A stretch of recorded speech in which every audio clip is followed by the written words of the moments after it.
গল্প কাননের আজকের নিবেদন ইভান রিডলির ইন দ্য হ্যান্ড অফ তালেবানের একটি অংশ। নিয়মিত গল্প শুনতে আমাদের চ্যানেলটি সাবস্ক্রাইব করে আমাদের সাথে থাকুন। নিষিদ্ধ তালেবান সাম্রাজ্যের বন্দিদশা থেকে অবিশ্বাস্য উপায়ে রিডলি মুক্তি পান 10 দিন পর। মুক্তির পরপরই তিনি হয়ে উঠলেন পশ্চিমা সহ সমগ্র বিশ্বের আগ্রহের কেন্দ্রবিন্দু। বহির্বিশ্ব থেকে বিভিন্ন আফগানিস্তান সফর রিডলির চোখে তুলে ধরে এক নতুন দিগন্ত। পাশ্চাত্যের গণমাধ্যমের অর্কেস্ট্রার সুরের মতো সমন্বিত প্রচারের বিপক্ষে কথা বলতে শুরু করেন তিনি।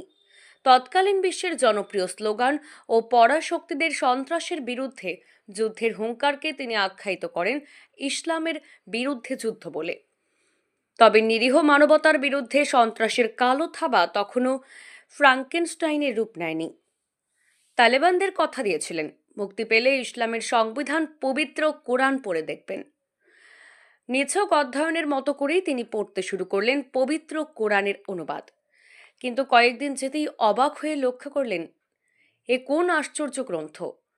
পরে বিভিন্ন সময়ে তিনি উল্লেখ করেছেন, ইসলামের নামে তাবৎ দুনিয়াতে চলমান অসামঞ্জস্যতা, অত্যাচার আর নিগ্রহ শুধু স্থানভিত্তিক সংস্কৃতি আর পুরুষবাদের প্রতিচ্ছবি। খোদ তালেবানদের পাশবিক অত্যাচার আর নারীকে দমিয়ে রাখার প্রথারও ঘোর সমালোচনা করেন তিনি। সন্ধ্যার আগে মেয়েরা প্রকৃতির ডাকে সাড়া দিতে পারবে না কিংবা মেয়ে শিশুদের জন্য শিক্ষার প্রয়োজন নেই, এসব ধারণা তার মতে কেবলই তালেবানদের ধর্মান্ধতা ও মূর্খতা। তবে তালেবান পরবর্তী স্বাধীন যুগে আফগানিস্তানে যখন সৌন্দর্য প্রতিযোগিতার খবর নিয়ে পশ্চিমা মিডিয়ায় বাহবা অনুনাদিত হয়, রিডলি তখনও দীর্ঘশ্বাস ফেলেছেন। এক রচনায় তিনি উল্লেখ করেন, আফগান মেয়েরা বোরকা খুলে ফেলার বদলে তাদের স্বামীদের কর্মসংস্থান, সন্তানদের শিক্ষা দীক্ষা নিয়ে বেশি চিন্তিত। পশ্চিমা দুনিয়ার প্রদত্ত নারী স্বাধীনতার সংজ্ঞা অধিকাংশ আফগান নারীর নিকট অর্থবহ নয়। রিডলি পবিত্র কোরআন পাঠের পর বুঝতে পারেন ইসলামের মর্মার্থ। তুখোড় মদ্যপায়ী রিডলি 1 বছর মদ্যপান থেকে দূরে থাকেন। তার বেড়ে ওঠার সময় থেকেই জেরির ক্লাব ছিল তার সব থেকে প্রিয় জায়গা। মদ্যপানের এক ক্লাব ছিল তার সুখ দুঃখের নীরব সঙ্গী। কিন্তু সবার অগোচরেই তিনি দূরে থাকেন মদের বোতল থেকে। অবশেষে 3 বছর পর 2003 সালে তিনি ইসলাম ধর্ম গ্রহণের ঘোষণা দেন। আরেকবার মিডিয়ায় বিপ্লবী রিডলিকে নিয়ে হইচই পড়ে যায়। রিডলি স্টকহোম সিন্ড্রোমে আক্রান্ত বলে সুর তোলেন অনেক বিশেষজ্ঞ। এটি এক ধরনের মানসিক ব্যাধি যেখানে বন্দিশালায় আটক ব্যক্তি তার আটককারীদের জন্য মায়া অনুভব করতে থাকেন। তবে রিডলি অভিযোগ ভিত্তিহীন বলে উড়িয়ে দেন। তার মতে, বন্দিশালা থেকে মুক্তি পাবার পর 3 বছর ধরে কেউ এই ধরনের মানসিক সমস্যায় ভুগতে পারে না। তবে এও জানিয়ে দেন, তালেবানদের মহানুভবতা নয়, ইসলামের বক্তব্য, শান্তির বাণী আর নারীদের প্রদত্ত সুমহান মর্যাদাই তাকে টেনে নিয়েছে আলোর পথে। এক সময়ের প্রবল সংগ্রামী নারীবাদী রিডলি ইসলাম গ্রহণ করে নিজেকে আপাদমস্তক বোরকায় জড়িয়ে নেন। এই প্রসঙ্গে তিনি বলেন, ওয়াল স্ট্রিটের একজন সফল ব্যবসায়ী ঠিক যেমন স্যুটের বাইরে শুধু গেঞ্জি পরে অফিসে যেতে পারেন না, ঠিক তেমনি বোরকাও মুসলিম নারীদের আলাদা পরিচয় বহন করে। বোরকা পরিহিত একজন মুসলিম নারীকে তার প্রাপ্য সম্মানটুকু দেওয়া উচিত। তিনি বলেন, পুরনো সহকর্মীরাই এখন তাকে দেখে সম্মান করে, কথা বলেন। আগের মতো হাসি ঠাট্টা বা অশ্লীল কথা শুনতে হয় এখন তার। তার মতে এটি একটি অসাধারণ অনুভূতি। মুসলিম নারীদের নির্যাতনের প্রসঙ্গ উঠলেই তিনি চোখে আঙুল দিয়ে দেখিয়ে দেন, নারী নির্যাতন কোনো মতবাদ নয়, এটি নির্যাতনকারী পুরুষদের দৃষ্টিভঙ্গি মাত্র। ধর্ম ও জাতি নির্বিশেষে বিশ্বের সব স্থানেই নারী নির্যাতনের নমুনার খোঁজ মেলে। এটি শুধু ইসলামের মধ্যেই সীমাবদ্ধ নয়, এমনকি আমেরিকা, ইংল্যান্ডেও মেয়েরা স্বামীদের হাতে নিগৃহীত হন। অফিস আদালতে এখনও নারীদের বেতন ভাতা পুরুষদের তুলনায় অনেক কম। তবে ইসলামী জঙ্গি গোষ্ঠী শাসিত বিভিন্ন এলাকায় পরিবারের সম্মান রক্ষায় মেয়ে সন্তান হত্যা ও মেয়ে শিশুদের বর্বর ও অস্বাস্থ্যকর পদ্ধতিতে খৎনা করার নিষ্ঠুর প্রথার বিরুদ্ধে তিনি বরাবরই উচ্চকণ্ঠ। ইসলামের কোথাও এসবের স্থান নেই বলে উল্লেখ করেন তিনি। এসব প্রথা মূর্খ লোকেদের ধর্মীয় নেতাগিরি আর লোকরঞ্জনবাদের অপ্রয়োজনীয় আস্ফালন। মুক্তি পাবার কিছুদিন পর রিডলি সানডে এক্সপ্রেসের চাকরিটা ছেড়ে দেন। পরে তিনি দোহা ভিত্তিক আল জাজিরা চ্যানেলে যোগ দেন। প্রবল অহংকারী, রাগী আর স্পষ্টভাষী অধিকথনের অভ্যস্ত রিডলি ইসলাম ধর্ম গ্রহণের পরেও বদলে যাননি এতটুকু। একসময় আল জাজিরার সাংবাদিকতার নীতির সাথে সংঘাতে জড়িয়ে পড়েন, ফলে চাকরিটা হারাতে হয় তাকে। তবে একরোখা রিডলি মামলা করে বসেন চ্যানেলটির বিরুদ্ধে। অভিযোগ আনেন লিঙ্গ বৈষম্যের। 14,000 পাউন্ড ক্ষতিপূরণের মামলাটি জেতেন তিনি 2008 সালে। পরে আরও একবার অপর এক সংবাদ প্রতিষ্ঠানের বিরুদ্ধে মামলাতেও তিনি 26,000 পাউন্ড জেতেন। ইরান সরকারের অর্থায়নে পরিচালিত প্রেস টিভিতেও দীর্ঘদিন কাজ করেছেন তিনি। ফিলিস্তিনের বিরুদ্ধে ইসরায়েলি আগ্রাসনের বিরুদ্ধে তিনি প্রতিবাদী কণ্ঠস্বর। 2008 সালে সাইপ্রাস ভিত্তিক গাজা মুক্তি আন্দোলনে যোগ দিয়ে তিনি কোনো প্রকার বাধা বিঘ্ন ছাড়াই গাজায় প্রবেশ করেন।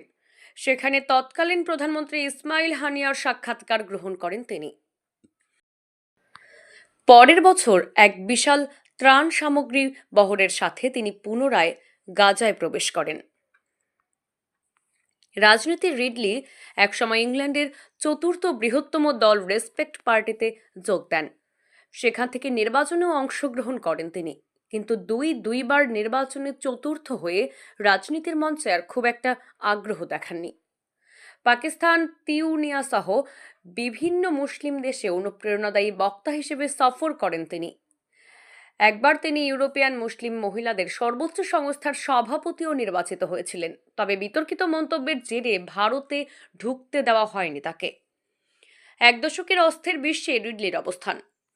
সন্ত্রাস আর প্রতি সন্ত্রাসের পেশি প্রদর্শনের হিংস্র রঙ্গমঞ্চে যখন বিশ্বব্যাপী নিরীহ মুসলমানেরা বেঘোরে প্রাণ হারাচ্ছিলেন, তখন রিডলি পশ্চিমা নীতিকে একরকম ধুয়ে দেন।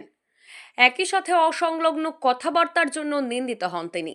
যেমন এক ঘটনায় ব্রিটিশ মুসলিমদের পুলিশকে কোনো সাহায্য না করতে অনুরোধ জানান তিনি, যা ব্রিটিশ মুসলমানেরাও পছন্দ করেননি। তার বন্দিত্বের সময় তালেবানদের দিকে অসংখ্যবার থুতু নিক্ষেপ, ঘৃণা প্রদর্শন আর গালিগালাজ করলেও মুক্তি পাবার পর তিনি কিছুটা সমব্যথী হয়ে ওঠেন। তিনি মনে করেন সাংবাদিকরা সবসময় একপেশে বক্তব্য তুলে ধরেন এসব ব্যাপারে। তবে বর্তমান সময়ের জঙ্গি গোষ্ঠী আইএসের ঘোর বিরোধী তিনি বলেন, আইএস বিশ্বের তাবৎ মুসলিম শক্তিকে বৃদ্ধাঙ্গুলি দেখিয়ে নিজস্ব মতবাদ প্রতিষ্ঠা করতে চায়, যা কোনো কালেই গ্রহণযোগ্য নয়। একসময় লিবিয়া আক্রমণের বিরুদ্ধে কথা বললেও 2012 সালে লিবিয়া সফর করে এসে তিনি মত পাল্টান। তিনি মনে করেন সরকারি গোষ্ঠীর নির্যাতনে মাত্রা এতটাই বেশি ছিল যে বিরুদ্ধ দাবানল জ্বলে ওঠা ছিল সময়ের ব্যাপার মাত্র। তার বক্তব্যে লিবিয়ার বিরোধী গোষ্ঠীর প্রতি সহানুভূতি প্রকাশ পেয়েছিল। তিনি জনপ্রিয় জঙ্গিবাদের আত্মঘাতী হামলার ঘোর বিরোধী। এ সমস্যা সমাধানে পশ্চিমা বিশ্বের প্রচেষ্টাও ত্রুটিপূর্ণ বলে মনে করেছেন তিনি মনে করেন মুসলিম বিশ্বে চলমান অস্থিরতার নির্যাতনের প্রভাবই জঙ্গিবাদ শিকড় গজিয়ে তোলে। তাই মুসলিম বিশ্বের সমস্যার শান্তিপূর্ণ সমাধান জঙ্গিবাদ দমনে সহায়ক হবে বলে তিনি বিশ্বাস করেন। ইসরায়েল ও ইহুদিবাদের বিরুদ্ধে রিডলি অন্তরে ভীষণ ঘৃণা পোষণ করেন। 2006 সালে ইম্পেরিয়াল কলেজ অফ লন্ডনের এক সম্মেলনে তিনি ইসরায়েলকে আমেরিকার প্রশিক্ষিত কুকুর বলে আখ্যায়িত করেন। এমনকি তার নিজস্ব রেসপেক্ট পার্টি থেকে ইহুদি সমর্থকদের ঝেঁটিয়ে বের করবারও হুমকি দেন তিনি। বিভিন্ন দেশে আমেরিকার ড্রোন হামলায় বেসামরিক লোকজন নিহত হবার বিরুদ্ধে প্রতিবাদ কর্মসূচি পালন করেছেন তিনি। সমমনা মহিলাদের নিয়ে তিনি গড়ে তুলেছেন শান্তি বাহিনী। পাকিস্তানের উপজাতি অধ্যুষিত এলাকায় যেসব মহিলারা প্রতিনিয়ত ড্রোন হামলার ভয়ে থাকে, তাদের প্রতি সংহতি জানিয়েছে এই শান্তি বাহিনী। ব্যক্তিগত সাফল্য: তিনি মুসলিম মহিলা সংঘের ইউরোপীয় শাখার সভাপতি নির্বাচিত হন 2010 সালে। লন্ডন ভিত্তিক বহু বিখ্যাত সংবাদপত্রের সাথে কাজ করেছেন। একই সাথে তিনি একজন অহিংস আন্দোলনের একনিষ্ঠ কর্মী। নাগরিক অধিকার রক্ষা ও মহিলাদের প্রতি ন্যায় বিচার প্রতিষ্ঠার লক্ষ্যে কাজ করেছেন। 2010 সালে মিলানে প্রতিষ্ঠিত ইউরোপিয়ান মুসলিম লীগের প্রতিষ্ঠাকালীন সময় থেকে সংগঠনটির সহ সভাপতি হিসেবে দায়িত্বরত আছেন। 2011 সালে তিনি আরব আন্তর্জাতিক গবেষণা প্রতিষ্ঠানের সাথে যুক্ত আছেন।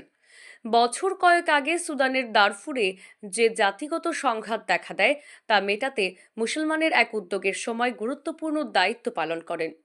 তিনি বিশ্ব সাংবাদিক সংস্থা, ইউরোপিয়ান সাংবাদিক সংস্থা ও মহিলা সাংবাদিক সংস্থার সদস্য। 2008 সালে গাজা অভিমুখে ত্রাণ সামগ্রী নিয়ে একটি জাহাজ নৌপথে যাত্রা শুরু করে। এর মূল উদ্যোক্তা ছিলেন নোবেল পুরস্কার বিজয়ী অহিংসবাদী সাবেক মার্কিন প্রেসিডেন্ট জিমি কার্টার ও দক্ষিণ আফ্রিকার বিখ্যাত আর্চবিশপ ডেসমন্ড টুটু। সে সময় জাতিসংঘের সাধারণ অধিবেশনে এই উদ্যোগের প্রশংসা করে একে গান্ধীর অহিংস আন্দোলনের সাথে তুলনা করা হয়। সেই জাহাজে রিডলি সশরীরে উপস্থিত ছিলেন। পরে জাহাজটিতে ইসরায়েলি বাহিনী হামলা চালিয়ে বিশ্বব্যাপী নিন্দার মুখে পড়ে। বিশ্বের প্রতিটা দেশে মানবাধিকার প্রতিষ্ঠা, দারিদ্র্য দূরীকরণ ও নারীদের সম্মান অধিকার প্রতিষ্ঠার কথা রিডলি সব সময় বলে থাকেন।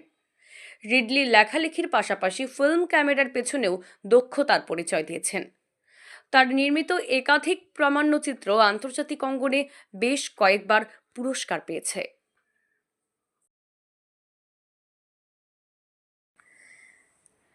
এতক্ষণ আপনারা শুনছিলেন ইভান রিডলির ইন দ্য হ্যান্ড অফ তালেবানের একটি অংশ।